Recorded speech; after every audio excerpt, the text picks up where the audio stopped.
Hello friends, 2014 ముందు ఇండియాకి మొత్తం 13 మంది ప్రైమ్ మినిస్టర్లుగా పనిచేశారు. కానీ 2014 తర్వాత వచ్చిన ప్రైమ్ మినిస్టర్కి వచ్చిన క్రేజ్ మాత్రం మరి ఏ ఇతర ప్రైమ్ మినిస్టర్కి కూడా రాలేదు. ఆయన ఆ పవర్తో, లీడర్షిప్ స్కిల్స్తో ఈ ప్రపంచంలోనే ఇతర దేశాల లీడర్స్తో ది బాస్ అని కూడా పిలిపించుకున్నారు. బట్ అలా అని చెప్పేసి మిగతా 13 మంది వాళ్ళ పవర్ని చూపించలేదని కాదు, వాళ్ళు కూడా వాళ్ళ టైంలో వాళ్ళ పవర్ని చూపించారు. ఈ ప్రపంచంలో కొంతమంది ఫేమస్ పర్సనాలిటీస్ ఉంటారు.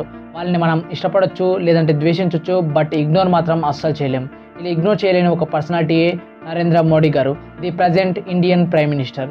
మన ఇండియాలో కొంతమంది మోడీ గారిని డిక్టేటర్ లాగా చూస్తూ ఉంటారు, కానీ ఇంకొంతమంది ఇండియాని సూపర్ పవర్ లాగా మార్చే లీడర్ లాగా చూస్తూ ఉంటారు. సో ప్రజలు ఎలా చూసుకున్నా కానీ ప్రస్తుతం మాత్రం మోడీ గారు ప్రపంచంలో వన్ ఆఫ్ ద ఫేమస్ లీడర్స్గా ఉంటున్నారు. జస్ట్ ఫేమసే కాదు, పవర్ఫుల్ కూడా. మోడీ గారు ఆయన లీడర్షిప్తో ఇండియాని ఒక కొత్త ఫ్యూచర్ వైపుకి తీసుకొని వెళ్తారని చెప్పి చాలా మందిలో నమ్మకం ఉంది. సో ఎందుకని మోడీ గారిని ఇంతలా ఫాలో అవుతున్నారు? మేబీ చాలామంది అనుకోవచ్చు ఆయన ఫాలో అవుతున్న హిందుత్వం పాలిటిక్స్ వల్లే ఆయనకి ఇంత సపోర్ట్ అని. కానీ మీరు గమనిస్తే సబ్కా సాత్ సబ్కా వికాస్ అనే ఒక యోజనతో త్రికుంతల లాంటి ఇష్యూని కూడా ఆయన సాల్వ్ చేశాడు. సో ఇలాంటివి సాల్వ్ చేసి తను రిలీజియస్కి సపోర్ట్ కాదు, హిందుత్వ పాలిటిక్స్ని ఫాలో అవ్వనని చెప్పి మోడీ గారు నిరూపించుకున్నారు. కానీ మోడీ గారికి ఇంత క్రేజ్ ఎలా వచ్చింది?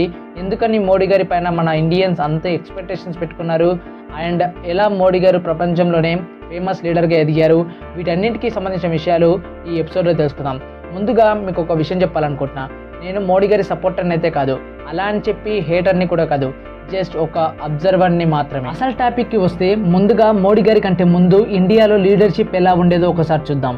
యాక్చువల్గా బ్రిటిషర్స్ ఉన్న టైం నుంచే మన ఇండియాకి చాలామంది స్ట్రాంగ్ లీడర్స్ ఉన్నారు. బ్రిటిష్ వాళ్ళ టైంలో మనం బానిసలుగా ఉంటూ స్వతంత్రం కావాలని గొంతెత్తలేని టైంలో బాలగంగాధర్ తిలక్, గోపాలకృష్ణ గోఖలే, లాలా లజపత్ రాయ్ ఇలాంటి ఎంతోమంది లీడర్స్ మూగబోయినటువంటి ఇండియన్స్ని ఒక చోట చేర్చి బ్రిటిష్ వాళ్ళపై తిరగబడేలాగా వాళ్ళకి ఒక వాయిస్నిచ్చి స్వతంత్ర పోరాటాన్ని వాళ్ళు ప్రారంభించారు.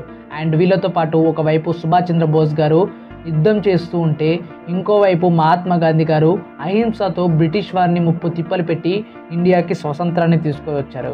స్వతంత్రం వచ్చిన తర్వాత చూస్తే జవహర్లాల్ నెహ్రూ గారు, ఇందిరాగాంధీ గారు లాంటి వాళ్ళు మంచి మాస్ లీడర్స్గా పేరు తెచ్చుకున్నారు. టీవీలు, ఇంటర్నెట్ లేని టైంలో కేవలం వాళ్ళ వాయిస్ వినటానికి జనాలు రేడియో దగ్గరికి వచ్చి కూర్చునేవాళ్ళు. ఇంకా వీళ్ళు కనుక పొలిటికల్ మీటింగ్ పెట్టారనుకోండి, జనాలు గుంపులుగా మందలుగా వచ్చేవారు.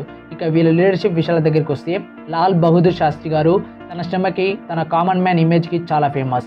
ఇంకా మన్మోహన్ సింగ్ గారు అయితే తన ఇంటెలిజెన్స్కి, ఎకనామిక్ అండ్ ఇన్కరప్టబుల్ ఇమేజ్కి చాలా ఫేమస్. ఇక ఇందిరాగాంధీ గారు అయితే ఒక అన్కాంప్రమైజింగ్ అండ్ స్ట్రాంగ్ లీడర్గా ఉండేవాళ్ళు. అండ్ రాజీవ్ గాంధీ గారి విషయానికి వస్తే ఆయన ఇప్పటికి కూడా father of information technology and telecom revolution of India అని పిలుస్తూ ఉంటారు. అండ్ పివి నరసింహారావు గారు బ్యాలెన్స్ ఆఫ్ క్రిటిక్స్ టైంలో ఇండియా ఎకనామీని కాపాడినందుకు గాను ఆయన్ని father of India economy reforms అని పిలుస్తూ ఉంటారు. సో ఇలా ఒక్కొక్క లీడర్కి ఒక్కొక్క స్పెషాలిటీ ఉంది. వీళ్ళ స్పెషల్ టాలెంట్స్తో మన దేశాన్ని డెవలప్ చేసుకుంటూ వచ్చారు. కానీ ఇక్కడ క్వశ్చన్ ఏంటంటే, మోడీ గారిలో అసలు ఏం స్పెషాలిటీ ఉంది? వీళ్ళందరినీ దాటుకొని ఆయన పవర్ఫుల్ లీడర్గా ఎలా అయ్యారు? అసలు ఏం చూసి జనాలు మోడీ గారిని నమ్ముతున్నారు? దీనికి ఆన్సర్ ఆల్ ద అబోవ్. అంటే ఇందాక చెప్పిన లీడర్స్ ఉన్నారు చూడండి, వాళ్ళల్లో ఉన్న క్వాలిటీస్ అన్నీ మోడీజీ గారి లీడర్షిప్లో కనిపిస్తూ ఉంటాయి.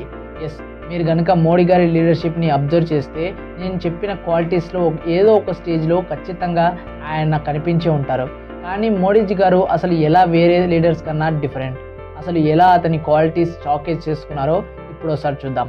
హార్ట్ ఆఫ్ ఫార్మర్ స్పీకింగ్లో మోడీ గారు దిట్ట అని చెప్పి అందరికి తెలుసు. కానీ మీ అందరికీ తెలవాల్సిన ఇంకో పాయింట్ ఏంటంటే ఆయన చాయిస్ ఆఫ్ వర్డ్స్. అంటే ఆయన చూస్ చేసుకున్న యూనిక్ వర్డ్సే ఆయన్ని జనాల్లో ఒక మాస్ లీడర్ని చేశాయి. మీమ్స్ గురించి ప్రస్తావించడం కానీ, పబ్జీ గురించి జోకులు వేయడం కానీ ఇలాంటివన్నీ ఆయన్ని జనాలకి దగ్గర చేశాయి. ఆయన వాడే పదాలు ఎంత ఫేమస్ అంటే జస్ట్ మిత్రో అని పిలిస్తే చాలు, అది ఖచ్చితంగా మోడీ గారే అని అందరికీ అర్థమైపోతుంది. ఆయన స్పీచెస్లో మాట్లాడే విధానం, వీటన్నిటితో పాటు మోడీజీ గారిని జనాలకి దగ్గర చేసుకెళ్ళిన ఇంకో విషయం స్వచ్ఛ భారత్. ఇంతకు ముందు ఇండియా అంటే అశుభ్రమైన దేశం అని ఓ ముద్ర ఉండేది. అఫ్కోర్స్ ఇప్పటికీ చాలా చోట్ల ఉందనుకోండి, కానీ ఇప్పుడు కనుక మనం చూసుకుంటే ఆ ఇమేజ్ చాలా వరకు చేంజ్ అయిపోయింది. దానికి కారణం 2014లో మోడీ గారు తీసుకొచ్చిన స్వచ్ఛ భారత్ కాన్సెప్ట్. ఇంతకు ముందైతే శుభ్రత గురించి యూరప్, అమెరికా లాంటి దేశాలతో కంపేర్ చేసుకొని మన ఇండియాని మనమే తక్కువగా చూసుకునే వాళ్ళం. కానీ ఇప్పుడు మాత్రం ఆ ఇమేజ్ మెల్లిమెల్లిగా చేంజ్ అవుతూ వస్తుంది. నిజానికి చెప్పాలంటే ఈ శుభ్రత కాన్సెప్ట్ ఏదైతే ఉందో అది అందరి ప్రైమ్ మినిస్టర్లో ఉంది, కానీ దాన్ని వాళ్ళు అమలు చేయడంలో ఎక్కడో ఒక చోట ఫ్లాప్ అవుతూ వచ్చారు. కానీ మోడీజీ గారు మాత్రం ఈ స్వచ్ఛ భారత్ని అమలు చేసి చూపించారు. మోడీ గారు కామన్ పీపుల్కి కనెక్ట్ కావడానికి ఇంకో మెయిన్ రీజన్ ఆయన జర్నీ. కామన్ మ్యాన్ నుంచి పీఎం అయ్యే దాకా ఆయన చేసిన అసాధారణమైన జర్నీ కూడా జనాల్ని ఆయన వైపు చాలా అట్రాక్ట్ అయ్యేలాగా చేశాయి. కొంతమంది లీడర్స్ సిల్వర్ స్పూన్స్తో పుడుతూ ఉంటారు, ఇంకొంతమంది మట్టిలోంచి వస్తూ ఉంటారు. అలా మట్టిలోంచి వచ్చే వారికి గ్రౌండ్ పాలిటిక్స్ మీద బాగా గ్రిప్ ఉంటుంది. అండ్ అలాంటి గ్రిప్ మోడీ గారి దగ్గర బాగా ఉంది. ఒక టీ సెల్లర్ నుంచి ఆర్ఎస్ఎస్ లీడర్గా, ఆ తర్వాత గుజరాత్ సీఎంగా, ఆ తర్వాత ఇండియాకి ప్రధానమంత్రిగా ఆయన చేసిన జర్నీ జనాలలో ఆయన ఫాలోయింగ్ పెంచడంతో పాటు మనలో ఒకడు అనే ఫీలింగ్ కూడా జనాల్లో బాగా పెరిగిపోయింది. కానీ మనలో ఒకడు నమ్మకంతో లీడర్ అవ్వచ్చేమో, కానీ ప్రధానమంత్రి అవ్వటం చాలా కష్టం. మరి మోడీ గారిని పీఎంని చేయడానికి కారణం ఏంటి అంటారా? దీనికి కారణం ఆయన ప్రైమ్ మినిస్టర్ కాకముందు గుజరాత్ని డెవలప్ చేసిన విధానం. కోర్స్ గుజరాత్ ముందు నుంచే డెవలప్డ్ సిటీస్లో ఒక సిటీగా ఉంది. కానీ మోడీ గారు గుజరాత్కి ఎప్పుడైతే సీఎం అయ్యారో అప్పటి నుంచి గుజరాత్ డెవలప్మెంట్ అనేది చాలా ర్యాపిడ్గా డెవలప్ అవడం జరిగింది. ఇన్ఫ్యాక్ట్ చెప్పాలంటే మోడీ గారు వచ్చిన తర్వాత డెవలప్మెంట్ డబుల్ అయింది. సో ఇలా మోడీ గారు చేసిన ఆ డెవలప్మెంటే ఆయన 2014-2019 ఎలక్షన్లో గెలవటానికి కారణమైంది. ఇంకా మోడీ గారు తీసుకున్న డిమానిటైజేషన్ లాంటి డెసిషన్ దేశంలో కరప్షన్ని అరికట్టడానికి చాలా హెల్ప్ అయింది. కోర్స్ దీనివల్ల జనాలు చాలా ఇబ్బంది పడ్డారనుకోండి, బట్ ఏదో రకంగా దొంగ నోట్లు, బ్లాక్ మనీ లాంటివి ఎంతో కొంత కట్టడైతే చేశారు. అండ్ ఇదే కాకుండా సర్జికల్ స్ట్రైక్స్, కోవిడ్ లాక్డౌన్ ఇలాంటి హార్ష్ డెసిషన్స్ తీసుకొని ఆయన కేర్ హెడ్ లీడర్గా ప్రూవ్ చేసుకున్నారు. ఈ డెసిషన్స్ ఏవైనా కానీ వాటి రిజల్ట్స్ ఎలా అయినా ఉన్నని కానీ వాటి పూర్తి బాధ్యతను ఆయన మీద వేసుకున్నారు తప్పించి హోమ్ మినిస్టర్ మీద కానీ, ఫైనాన్స్ మినిస్టర్ మీద కానీ, లేదు డిఫెన్స్ మినిస్టర్ మీద కానీ ఎప్పుడూ ఆయన వేయలేదు. ఇంకా మోడీజీ గారు బయట దేశాల్లో బాగా ఫేమస్ అవ్వటానికి కారణం ఆయనకి వచ్చిన image. Surgical strike, Covid lockdown ఇలాంటి హాట్ డెసిషన్స్తో ఆయన డెసిషన్ మేకర్గా, రిస్క్ మేకర్గా ఒక ఇమేజ్ క్రియేట్ చేసుకొని బయట దేశాల లీడర్స్ దగ్గర ఒక స్ట్రాంగ్ లీడర్గా ఆయన గుర్తింపు తెచ్చుకున్నాడు. మోడీ గారి స్ట్రాంగ్ ఇమేజ్ వల్లనే చైనా ఎకనామిక్గా అండ్ మిలిటరీ పరంగా స్ట్రాంగ్గా ఉన్నా కానీ డైరెక్ట్గా మన ఇండియాతో పోటీకి దిగకుండా వెనకాలకి తగ్గుతూ ఉంటుంది. సో మోడీ గారికి ఉన్న ఈ risk taking ability and decision మేకింగే ఇండియాని ఈ రోజున వరల్డ్ జియో పాలిటిక్స్లో ఒక స్ట్రాంగ్ వెపన్గా నిలబెట్టాయి. ప్రస్తుతం మన ఇండియా ప్రపంచంలోని strongest countries like America, Russia and England లాంటి దేశాలతో ఫ్రెండ్షిప్ చేస్తుంది. అండ్ ఈ కంట్రీస్ అన్నీ ఇండియాని ఒక కింగ్ మేకర్గా చూస్తూ ఉంటారు. సో అలాంటి ఇండియాలో ఒక స్టేబుల్ గవర్నమెంట్ని మెయింటైన్ చేయటం అనేది చాలా అంటే చాలా ఇంపార్టెంట్. అండ్ ఆ స్టేబుల్ గవర్నమెంట్ రన్ చేయడంలో కూడా మోడీ గారు సక్సెస్ అయ్యారు. ఈ రోజున ప్రతి విషయంలో ప్రపంచం మొత్తం ఇండియా వైపు, అటు ఇండియా తీసుకునే డెసిజన్ వైపే చూస్తుంది. ఇండియా తీసుకునే డిప్లొమాటిక్ పాలసీస్ అయినా, ఉక్రెయిన్ రష్యా గురించి ఇండియా తీసుకునే డెసిజన్ అయినా, గ్లోబల్ మార్కెటింగ్ డెసిజన్ అయినా, ఇలా ఏ డెసిజన్ అయినా కానీ అది ప్రపంచం మొత్తంలో ఎఫెక్ట్ని ఖచ్చితంగా చూపిస్తుంది. సో ఇండియాకి ఉన్న ఈ పాపులారిటీయే ఓవర్సీస్లో మోడీ గారి పాపులారిటీ ఇంక్రీజ్ చేస్తుంది అనటంలో ఎలాంటి తప్పు లేదు. కానీ మోడీ గారు తీసుకునే ఈ డెసిజన్స్, పాలసీస్ వల్లే ఇండియా ఒక పాపులారిటీ ఇంక్రీజ్ అవుతుందని కొంతమంది, కాదు ఇండియా ఒక పాపులారిటీ వల్లనే మోడీ గారి పాపులారిటీ ఎక్కువ అవుతుందని ఇంకొంతమంది డిబేట్స్ అనేవి చేసుకుంటూ ఉంటారు. సో డిబేట్స్ని సెటిల్ చేయాలంటే మనం గేమ్ ఆఫ్ థ్రోన్స్ అనే కాన్సెప్ట్ని ఎదుర్కొనాలి. ఈ విషయం గురించి తెలుసుకునే ముందు సబ్స్క్రైబ్ చేసుకోండి. గేమ్ ఆఫ్ థ్రోన్లో ఎవరైతే ఐరన్ థ్రోన్ మీద కూర్చుంటారో వాళ్ళే 7 కింగ్డమ్స్ని రూల్ చేయాల్సి ఉంటుంది. So game of throne fans ఉంటే ఇది బాగా అర్థమవుతుంది. సో ఈ రోజున గ్లోబల్ పాలిటిక్స్లో ఐరన్ థ్రోన్ అనేది ఇండియాలో ఉన్న PM seat.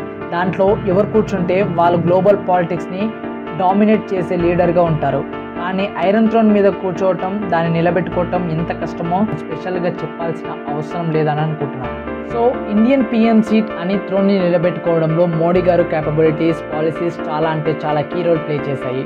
So present iron థ్రోన్కి తగిన లీడర్ దాంట్లోనే కూర్చున్నాడు అనడంలో ఎలాంటి ఆశ్చర్యం లేదు. వరల్డ్ పాలిటిక్స్లో మోడీ గారు ఎంత పవర్ఫుల్ అంటే ప్రతి కంట్రీ లీడర్ మోడీ గారి ఫ్రెండ్షిప్ కోసం వెయిట్ చేస్తూ ఉంటుంది. ఇండియాకి మేము ఎప్పుడు సపోర్ట్ చేస్తాం, ఇండియా సపోర్ట్ మాకు కావాలని చెప్పేసి ఎప్పుడు ప్రయత్నం చేస్తూ ఉంటారు. యుక్రెయిన్ రష్యా వార్ అయినా, శ్రీలంక క్రైసిస్ అయినా, పాకిస్తాన్లో వచ్చిన ఫ్లడ్స్ అయినా, ఇలా ఏ సిచ్యువేషన్ అయినా కానీ మోడీ గారి డెసిజన్ మాత్రం చాలా అంటే చాలా కీలకంగా ఉంటుంది. వరల్డ్ లీడర్స్ కూడా మోడీ గారికి Australia prime minister Narendra Modi గారిని ది బాస్ అని చెప్పి పిలవటం. Yes, Australian prime minister Modi గారిని ది బాస్ అని చెప్పి పిలిచి మోడీ గారు ఉంటే ఏదైనా సాధ్యమని చెప్పారు. అండ్ రీసెంట్గా ఆయన చేసిన స్టేట్ విజిట్తో ఆయన ఇంకా ఫేమస్ అయిపోయారు. అండ్ ఈ స్టేట్ విజిట్తో ఇండియాకి అవసరమయ్యే అన్ని డీల్స్ని చూసుకోవడంతో పాటు అమెరికాతో మన ఇండియా ఫ్రెండ్షిప్ని కూడా చాలా అంటే చాలా బలపరిచారు. ఓకే ఇవన్నీ విన్న తర్వాత కామెంట్స్లో తిట్టుకుంటూ ఉండొచ్చు, అన్ని పాజిటివ్గా చెప్తున్నావు ఏంట్రా బాబు అని. అఫ్కోర్స్ నెగిటివ్స్ కూడా చాలానే ఉన్నాయి. ఐరన్ థ్రోన్ పైన కూర్చున్నప్పుడు ఎలాంటి తప్పు చేయలేదు అని చెప్పాననుకోండి, చిన్న పిల్లోడు కూడా నమ్మడు. నెగిటివ్స్ ఖచ్చితంగా ఉంటాయి. అన్ని గవర్నమెంట్స్ లాగే మోడీ గారి గవర్నమెంట్ కూడా ఫ్లాప్ అయింది. అండ్ వాటిలో మెయిన్గా మన సౌత్ని నెగ్లెక్ట్ చేయటం, సరిపడా జాబ్స్ని ఇవ్వకపోవటం, రిలీజియస్ ఇన్ఈక్వాలిటీస్, ఇది చెప్పుకుంటూ పోతే చాలా లిస్ట్ పెద్దగా ఉంటుంది. కానీ దీనిపై ఇంకో వీడియో కూడా చేయొచ్చు. మీకు ఇంట్రెస్ట్ ఉంటే 6K లైక్స్ కొట్టండి. ఖచ్చితంగా నెగిటివ్స్ని చూపించడానికి ట్రై చేస్తాను. ఇక్కడ నా ఇంటెన్షన్ ఏంటంటే, ఎవరేమనుకున్నా మోడీ గారు ఒక పవర్ఫుల్ లీడర్. ఐరన్ థ్రోన్ మీద కూర్చున్న అన్ని క్వాలిటీస్ ఉన్న ఒక powerful leader. And iron throne మీద కూర్చున్న ఏవైతే అవసరం అవుతాయో వాటిలో మంచి చెడు రెండు చేసి వచ్చిన లీడరే. సో ఫైనల్గా కంక్లూజన్ ఏంటంటే, మోడీ గారు ఎలా రోల్ చేసినా కానీ, ఇండియాలో ప్రాబ్లమ్స్ ఉన్నా కానీ ఇండియాని మాత్రం ఒక పవర్ఫుల్ కంట్రీగా ముందుకైతే తీసుకొని వెళ్తున్నారు. అండ్ అలాగే ప్రపంచంలో ఒక పవర్ఫుల్ లీడర్గా గుర్తింపు కూడా తెచ్చుకుంటున్నారు. సో నరేంద్ర మోడీ గారు సెట్ చేసిన ఈస్ట్ అండ్ డివైస్ని చేరుకోవాలంటే వేరే ఏ లీడర్కి కానీ చాలా అంటే చాలా కష్టం. సో ఓవరాల్గా వీడియో ఇది. So friends, thanks for watching. Stay tuned for next video. Until then, bye.